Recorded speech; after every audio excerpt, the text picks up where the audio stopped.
Hi, everybody, and welcome to this episode of the Lemme Splain podcast, where today we're talking to Ema Roloff about digital transformation and the psychology behind change management. Ema, this is something that everybody that works in tech has dealt with at some point or another. And so I think most of them would assume that you yourself come from a tech background, but you approach this from a slightly different point of view due to the nature of your unique path into this. Would you like to talk a little bit about that? Yeah. So first of all, thank you for having me. It's a pleasure to be here. And I guess for lack of a better term, I can share a little bit of my origin story and how that's kind of shaped the way that I approach technology implementations and my thought process on all of this. So I, like most kids, grew up thinking I was going to be like a lawyer or doctor or teacher. And then pretty quickly in my life, I settled on the idea that I was going to be a teacher and held steadfast on that for a very long time. And so when I went to college, I went to school for secondary education, which means like 6th through 12th grade. Right. And when you're specialized with older kids, you have a subject matter. And so mine was social studies. And what I really wanted to focus on was psychology. And so I did a lot of psychology, sociology, as well as like things like political science. And again, my entire area of focus was really focused on people. Right. And after graduating, I moved into a corporate training position for a while to see what it was like to work with educating adults. Right. And I certainly liked that. But again, it was still that education flair to what my career looked like. And then I joke that, you know, in my early 20s, my husband's family, who had all been in business and had a heavy flavor of sales, sat me down for an intervention and told me, like, you need to be in sales. Like, this is going to be the right career path for you. You'd be great at it. And it was actually my husband, who's now my business partner, who said to me at the time, like, you realize the best salespeople are teachers, right? And so that was like my moment where it kind of like clicked for me that moving into sales, and specifically technology sales, was actually incredibly similar to being a teacher. And so I've always kind of taken that approach of, well, technology is the easy part. Now let's bring the people along with us on this journey. Let's make sure that they understand the technology that we're bringing in, that they understand how it's going to impact their job, that they're going to be supportive of the change, and that we've managed that in a way that allows them to be excited rather than fearful or resistant of what we're doing. And I was very fortunate. My first job in the technology space was a company that literally, like, on my first or second day, had a slide in my, orientation that said, the technology is the easy part. It's the people that, take some finessing. And, but it wasn't until, and we can certainly get into this in more detail, but it wasn't until I kind of had a specific lived experience with a customer where I saw a big, expensive project that would have impacted a lot of people positively just completely be cut off after hundreds of thousands of dollars had been spent, that it was my like complete aha moment of like, this isn't just like the words that we use, it's truly like the difference maker with a technology implementation. And from that point forward, I was hell-bent to spread the word on the importance of change management and the people side of technology. Which I love, because we've all been through, we'll just call it the joy of change management. And it, as the person who used to get paid to nitpick and question, in particular, Salesforce's contracts, I now think, using your teacher analogy, I may have been at least a couple companies' problem soon. Yeah. So I love that you're looking at it as, you're there to help educate and to help make this better. So would you like to talk a little bit about, for people who, maybe are listening to this that do not have the joy of re-platforming architecture on every 2 or 3 years, like some of us have, what is digital transformation in terms of what most people commonly experience in the course of their career? Yeah. And I know it's a huge question, so feel free to break it down into middle school student terms. Oh yeah, don't worry, that's my style. So when I'll share my definition.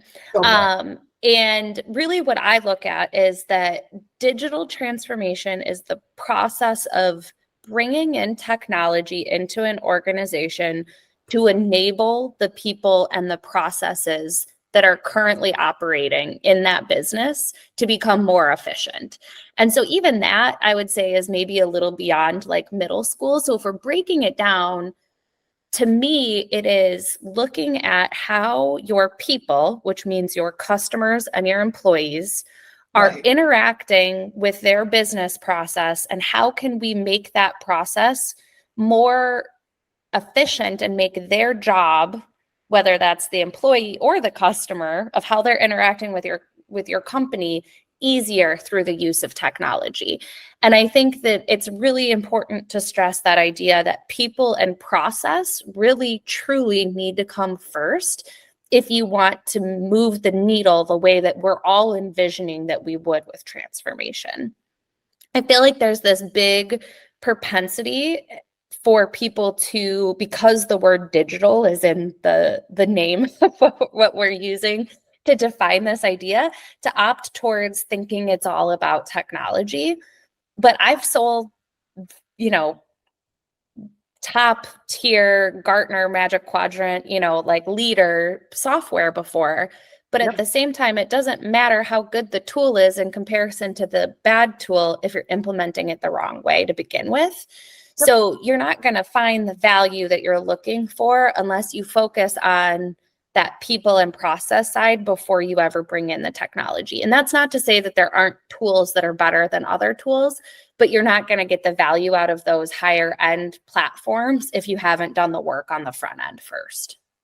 No, it totally makes sense, because I've personally seen places where, the top down implements the software, and then all of a sudden I would have my marketers come up to me and I find out they just quietly went out and signed for something they like better. And now I'm dealing with shadow IT. So yes, that always happens if you don't implement properly. Well, and the other part is that, I'm not Southern, but bless those people's hearts, because they also don't realize what risk they're bringing into the organization by taking on shadow IT. And the like specifically cyber risk, but then also, if you're getting a SaaS platform and you haven't been paying attention to what the data structure looks like or how it's being shared, you're asking for trouble at a certain point. And there's so much of that happens in an organization if you don't manage change appropriately, that you cause more headaches for yourself as an IT department than if you had just handled it appropriately up front. Oh yeah, especially right now with data privacy laws. When you get into I can't tell you how many times I end up being the person in a conversation that's like, has anybody talked to legal? Yeah. And no one wants to. I can tell you, as a technology vendor, I didn't ever love negotiating with the legal department, and I certainly didn't like getting a 85 questionnaire on security. But at the same time, I understand the value of that and why it's there. And that's one piece that, again, like going back to change management, like maybe if we do a better job of explaining that stuff to people up front, they'll be less likely to go and like resist the tools that you're bringing in, or less likely to bring something in without moving through the right channels. So again, it all comes back to like how we're communicating and educating people across the entire landscape of our organization to make sure that they understand the depth and the breadth of the decisions that are being made in a way that supports the overall strategy. Yeah, no, that totally makes sense. So as part of like how the employees and the clients are interacting with these tools, I think you and I have discussed how the tools are the enablers, but the people are the transformation point. And I really liked that philosophy as somebody who's done multiple SaaS implementations. So can you talk a little bit about what your approach is? Because right now, you and your husband run the consulting company that helps to, if I'm understanding correctly, that helps to ensure that, yes, the platform has been purchased, but now we want to implement it in a way that people actually use it. So, which, novel idea. So how do you guys, what is your philosophy towards the tools or the enablers, the people, the transformation point, and how are you helping to facilitate that into being a reality? Because it's a really pretty phrase, but how do you make it actionable? Yeah. So my husband and I, our consulting company is actually a little bit more focused on transforming the way that people sell, as opposed to the actual implementation side of things. Okay. That being said, I do still do a fair amount of public speaking tied to transformation and change management. And I also run a newsletter kind of on those same topics as well. And I will say that to your point, there's a lot of theories and a lot of methodologies out there for change management. And depending on the size of the company, there are some really great organizations like ProSci where you can send your project management team and or maybe have a separate change management discipline within your organization. And if you've got the bandwidth for doing that, that's great, with the caveat that those people need to be well integrated into the organization and the process so that it doesn't feel like an extra add-on or something that feels unnecessary because it's coming in as an afterthought. Right. But most companies, honestly, when you look at, especially across the world, there's the big companies that employ a lot of people, but by volume, there's a lot more small to mid-sized companies that maybe don't have the bandwidth or the availability for a change management team or that type of deep methodology with all of their implementations. So what I always talk about and what I bring it back to are what I call the three bare bones change management things that you need to have in place, really just good management across the board, but especially with the technology implementation. And those three things are going to start out with the why and a vision. And, you mentioned this idea of, a tech stack coming in, from an executive team or, what it feels like is coming from the top down without much explanation. To me, that's a signal that we did a really poor job on setting that vision, articulating it in a way that is accessible to everybody in the company and helps every single one of your employees grab onto that why and turn it into a what's in it for me statement. So that what's in it for me statement is so critical, especially for a technology implementation, but really for anything. If you look at return to work, how are you working with your team to actually get them to understand the value that it brings for them to be in the office? And that's going to look different for every employee. How are you getting somebody to understand why you're implementing a process that's changed after 20 years and they never felt like it was broken? Right. And how are you getting them to realize that there will be a benefit for them on the back end of this? Whether that, and some what's in it for me's are going to be much more specific value for that individual as opposed to a greater good value. But at the very minimum, every employee that's going to be impacted by a change should be able to tell you what it's going to do to their day-to-day. And if they can't, then you haven't done a good job painting a picture of what your vision for the organization is. And you might not have a strong enough why backing up that change to begin with. Then once you get there and kind of tied to that idea of, again, communicating that vision, you can't just stop at this is why we're doing it and then go radio silent. Right. You have to communicate throughout your entire implementation so that people feel attached to that change, because especially with a big enterprise platform or something that's impacting different teams in this rolling cycle, if you're not routinely giving updates of what's happening to everybody that's going to be impacted, it's not going to feel that important to them until it's slammed into their face. And then it's going to feel really abrasive. So, for example, you mentioned the idea of a Salesforce rollout.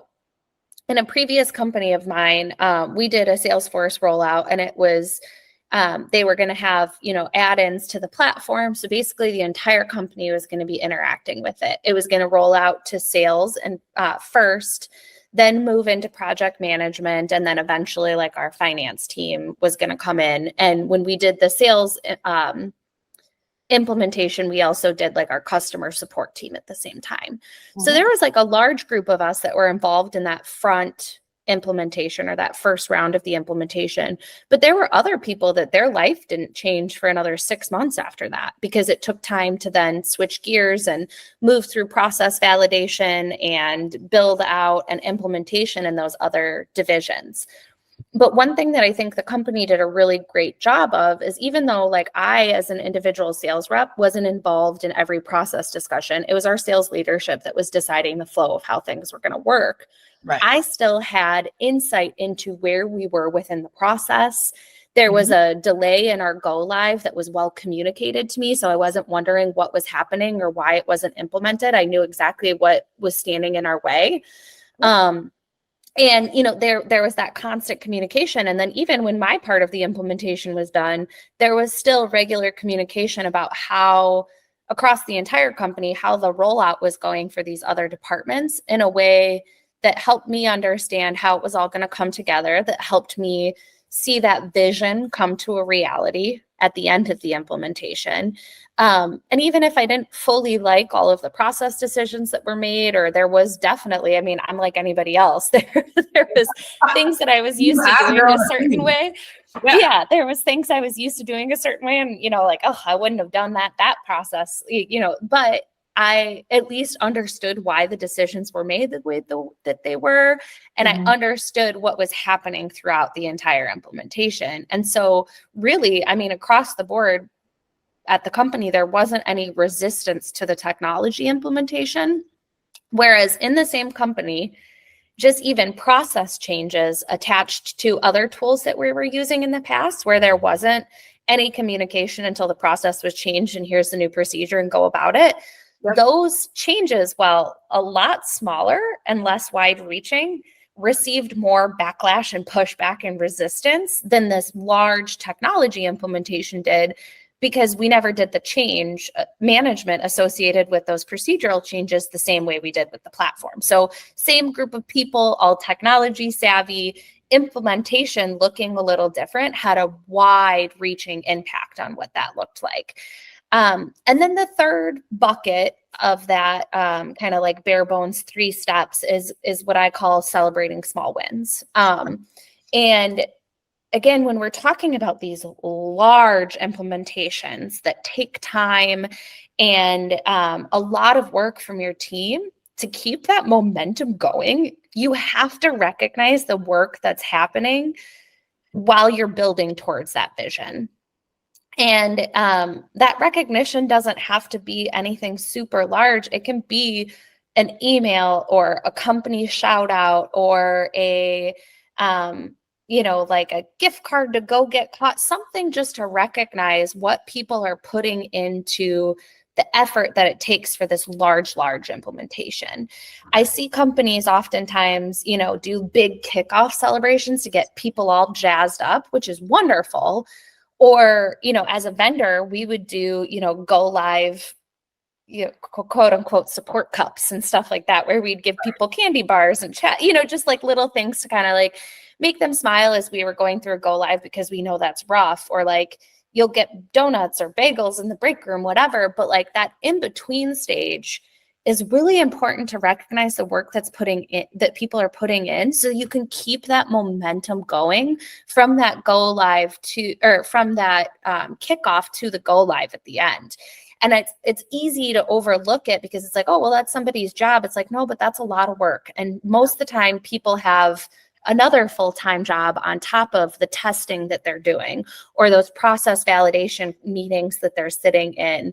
They have a full-time job in addition to that. And it's really important to recognize what's coming out of it. So again, like having a strong vision and communicating the good, the bad, the ugly, and everything in between throughout the entire implementation, and then celebrating those small wins, even if you don't, you know, have pro-sized methodology of change management implemented in your company, those 3 things hit on so much of that framework that you can take it a very long way by just thinking through those.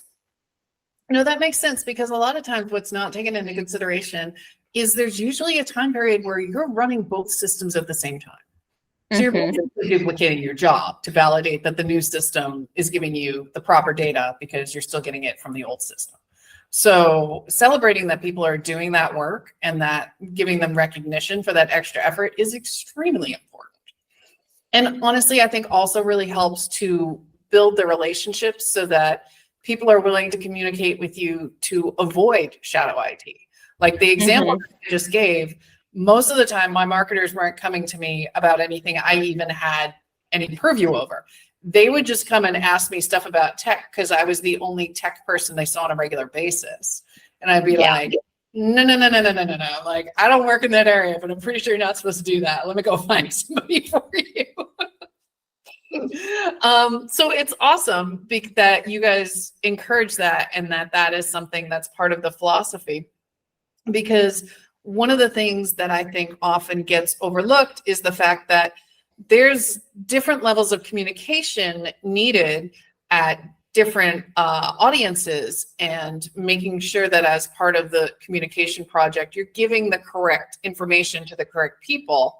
Like, I think that's something you and I have also talked about, that you can't just give the person using the software day to day the same information that you would give the C-suite executive that actually purchases it. Like, there's a difference, nuance there, correct? There is. And I think this is an idea that I very roughly touched on in one of the earlier parts of the conversation, but I didn't name it.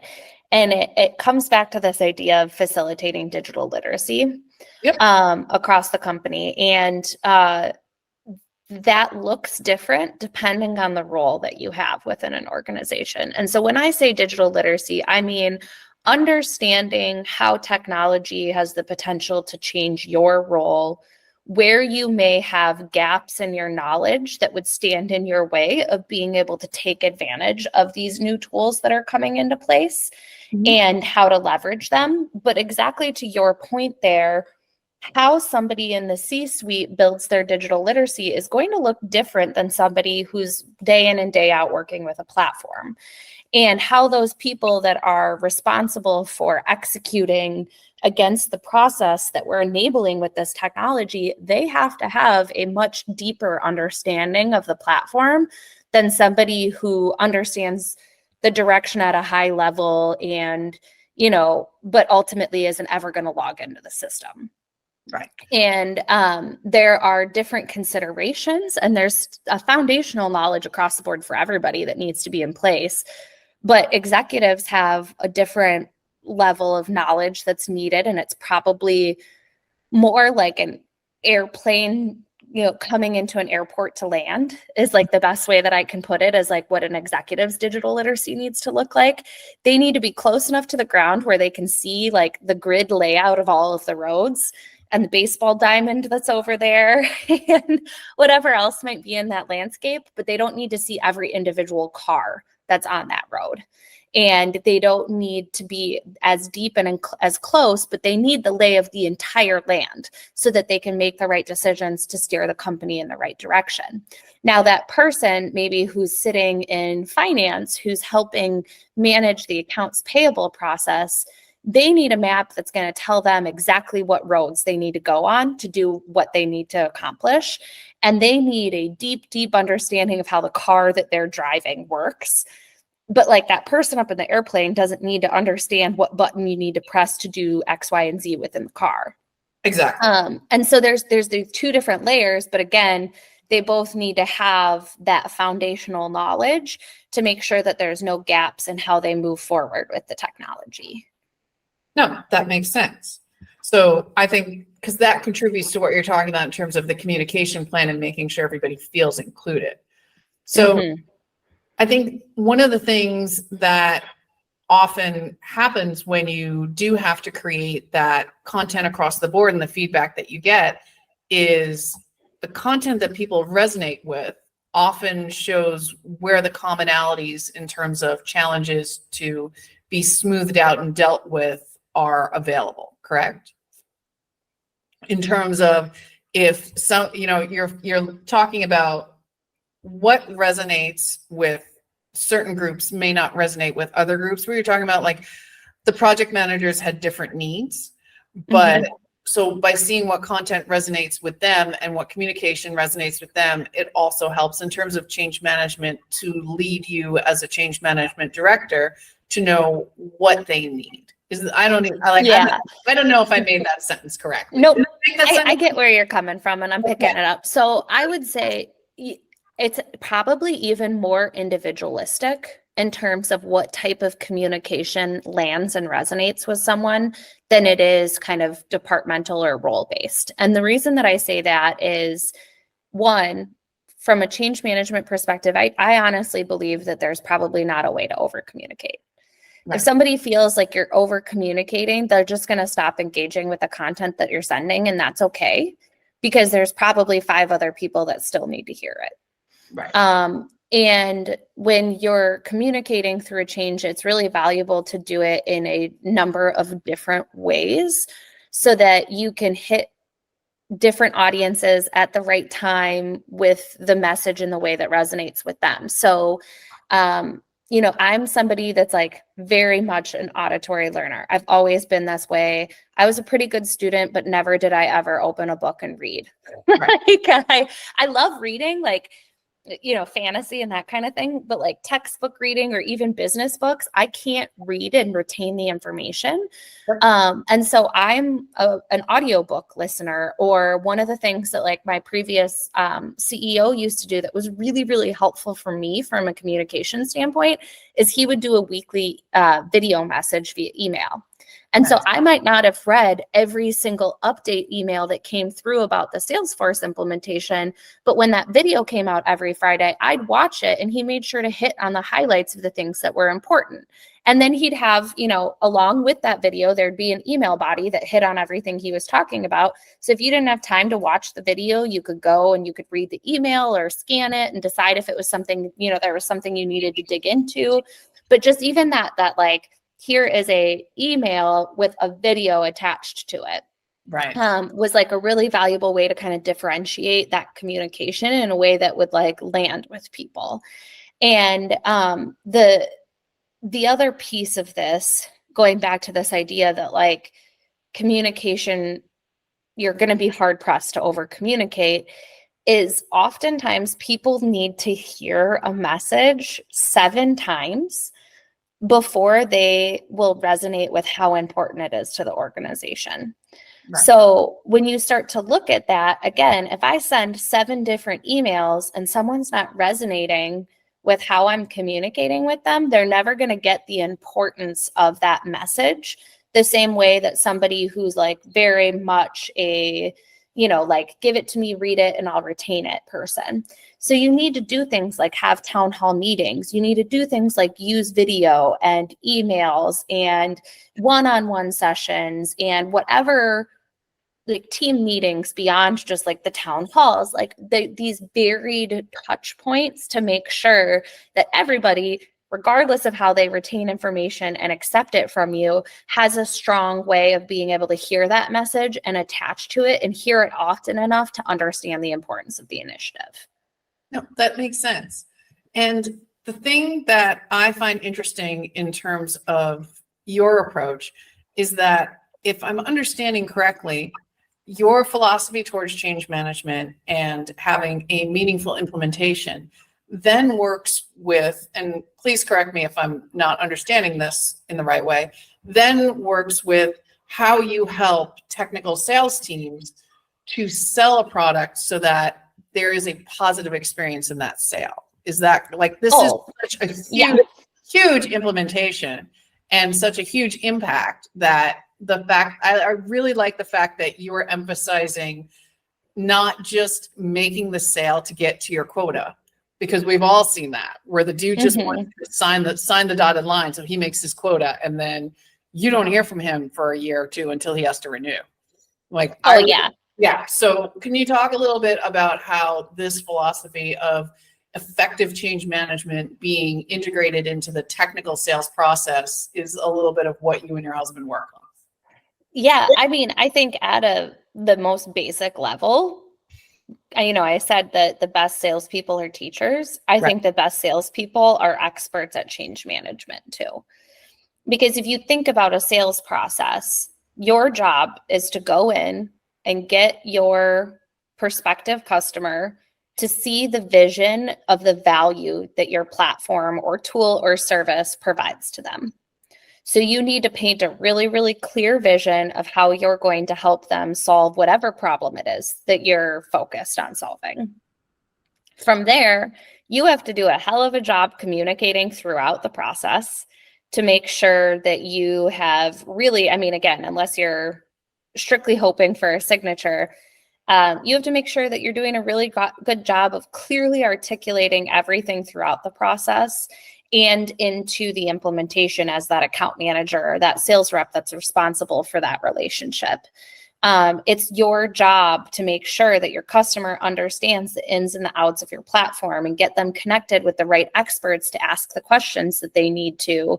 And the other thing is sometimes it's your job as the salesperson to deliver not great news or deliver information that could be potentially not good news. I had a manager once who said that there's no such thing as good news or bad news. It becomes bad news if you hold on to it too long, which I always now I resonate with really well. That's incredibly true. But so you might have information that you have to deliver that is oh no, they're not going to like this answer. But again, clearly communicating and being authentic and honest in your communication as a salesperson, if you want long-term partnerships, is incredibly important. And then the other side of it is, again, as a salesperson, you need to keep the momentum of your sales going. You need to celebrate small wins along the way with your customer and with your team, especially if you're in a large scale enterprise sales position. You need to celebrate having a successful demo with that customer. You need to celebrate the people that are part of your sales process that are making it happen.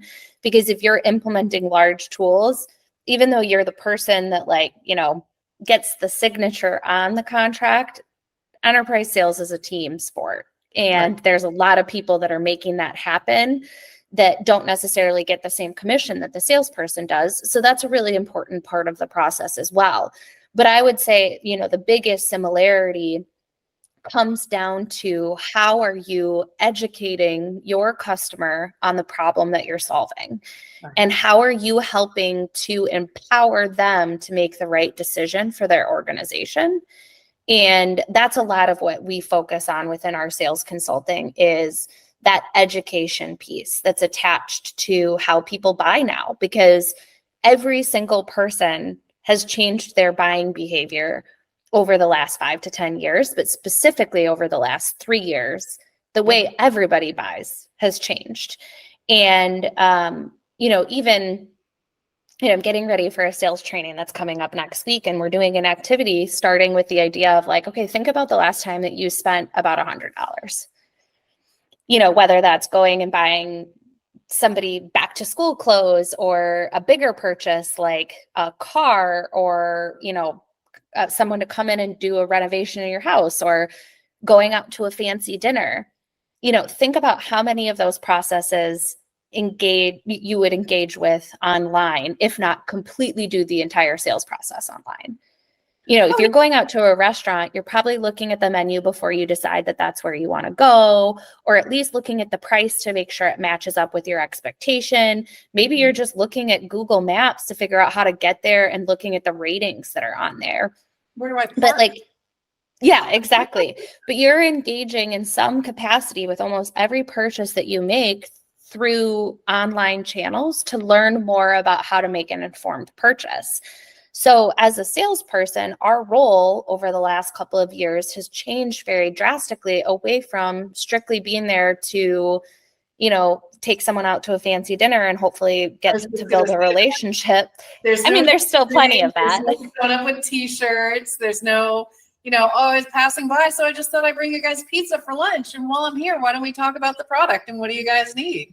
Yeah. And there's still, there's still a fair amount of that happens, but a lot of that is happening through digital channels now. So, it's part marketing, but I also think if you want to be a salesperson that continues to have a good, strong career moving forward, you need to figure out where you overlap with marketing and how you amplify what they're doing to be more effective. And so it's looking at how are you educating in a way of painting a clear vision for your customers.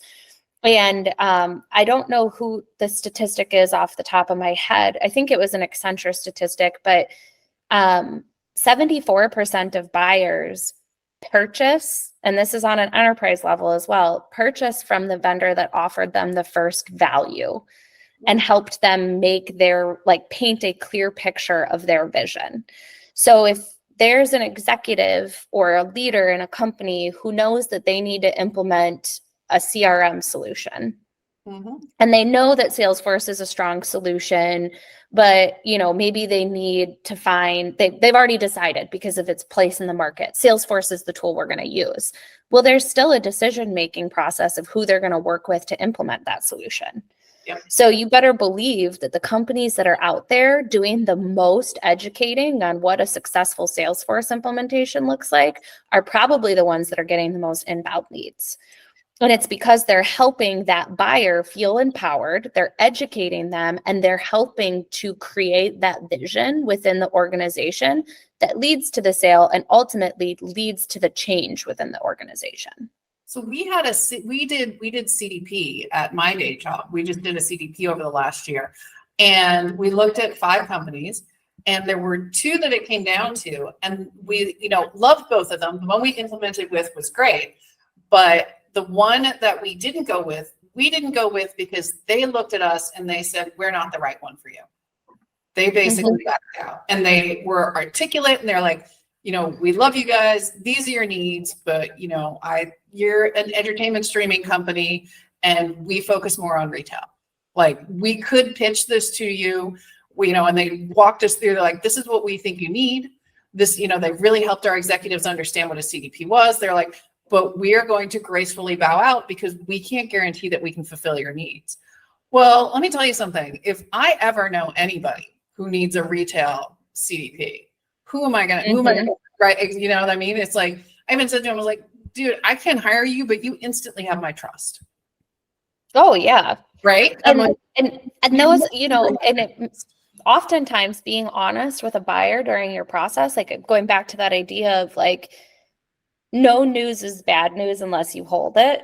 Yep. And like, there's been many times in my career where I've stepped into a sales cycle and I've gone to somebody and I've been like, oh, they're not going to like this news. This is going to be, terrible to deliver. And you sit down and you say, hey, I went back and I checked on this and, it's not actually as easy as I thought it was going to be to accomplish, or no, the software can't do that.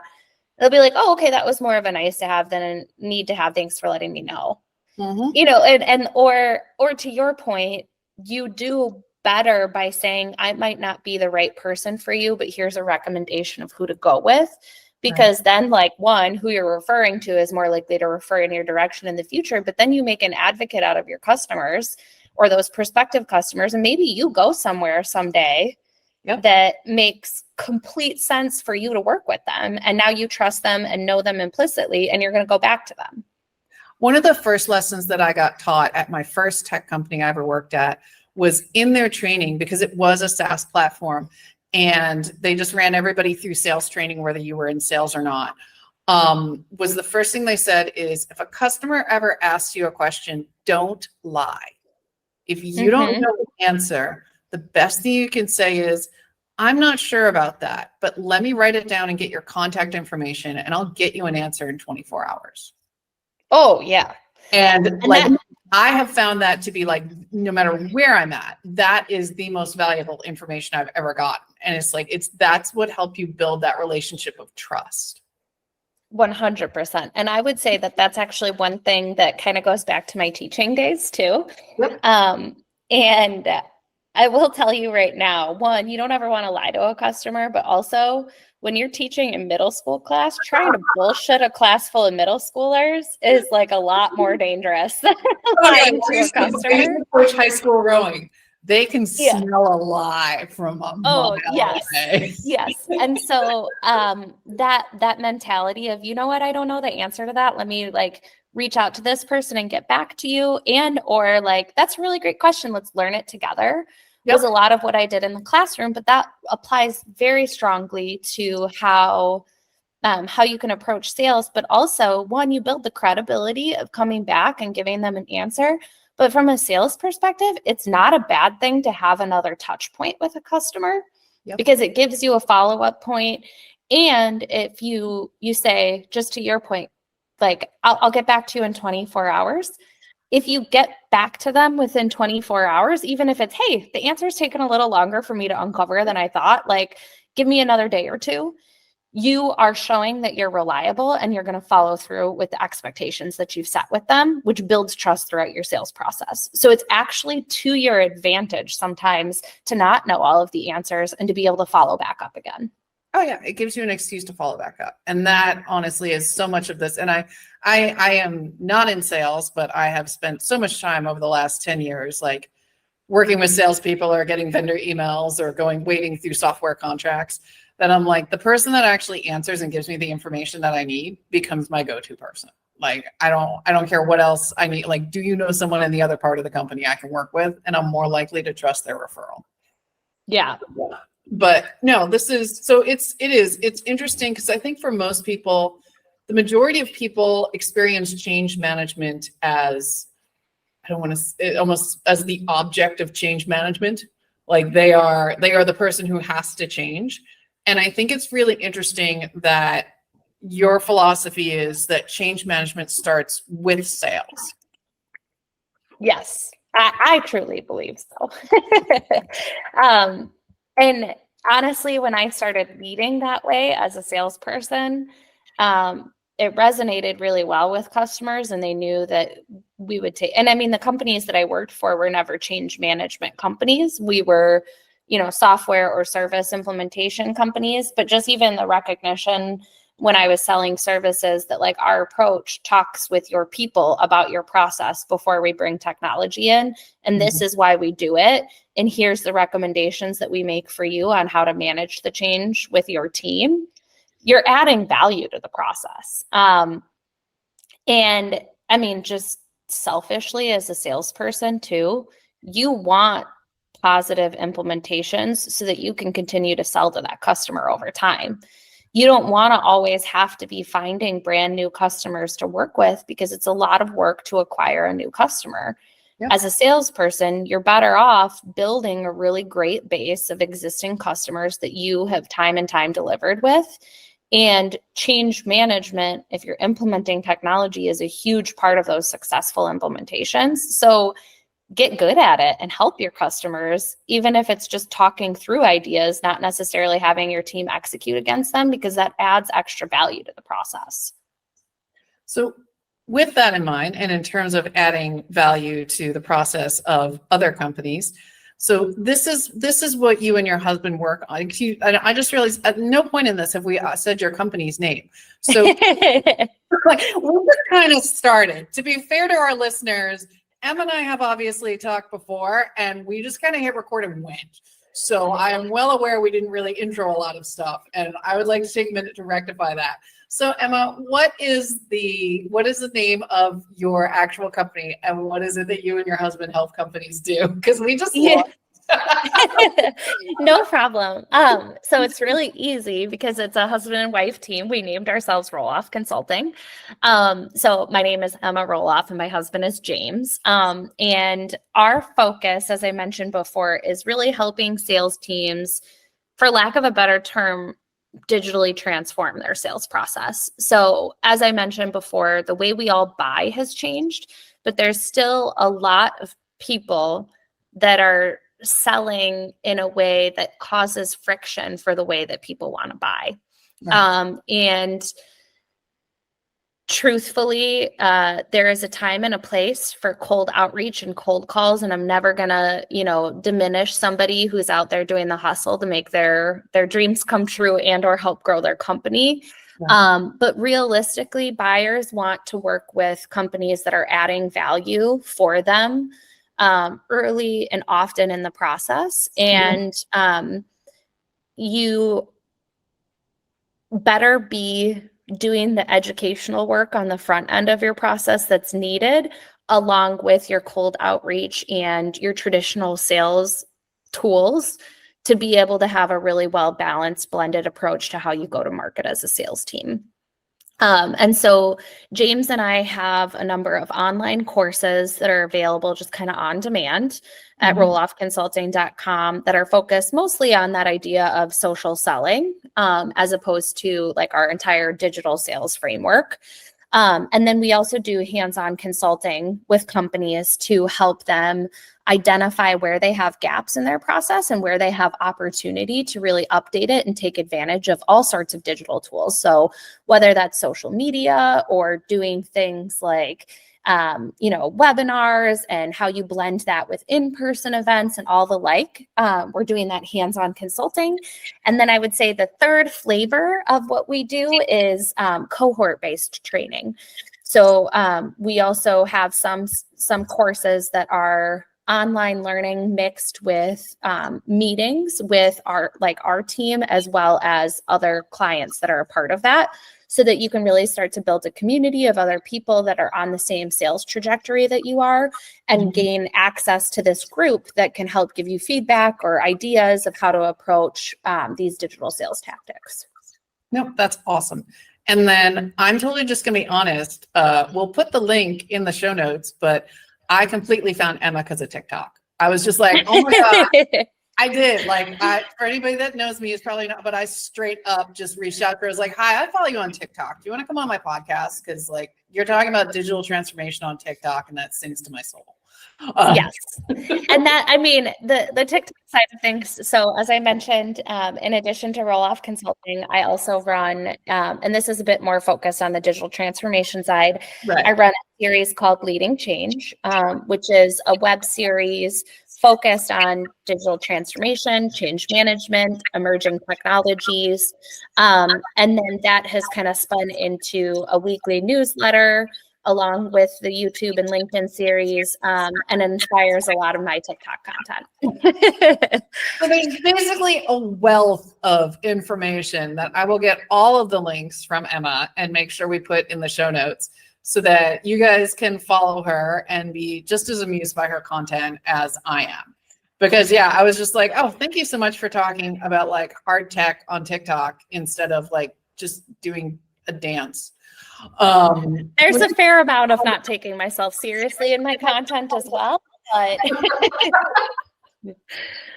as you may have guessed by this podcast, I am pretty much only about 50% serious at all times. So right there.